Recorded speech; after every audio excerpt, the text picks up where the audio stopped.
The first case you will want to add is when the left arrow is pressed. So inside the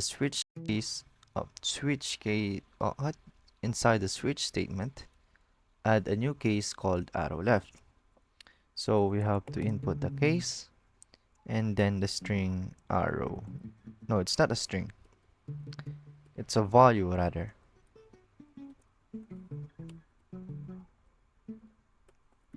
Okay. We would have a break here. Usually we have a break here. So let's check it first. Oh, of course not.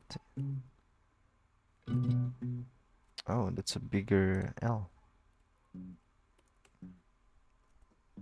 So if the key value has pressed the arrow left, it would then execute the code block here and then exits the case with a break. And usually we have other cases. Let's say case 2, and then it would also break this one, and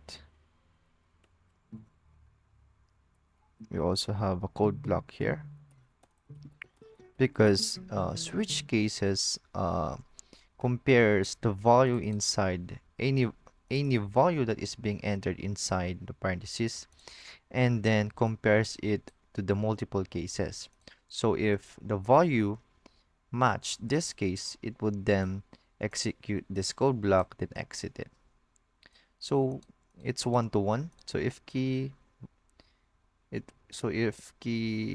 match this one, could it execute this one. But however, if key execute this one, it would execute inside the case 2. So that is how the switch case statement works. So that would be it.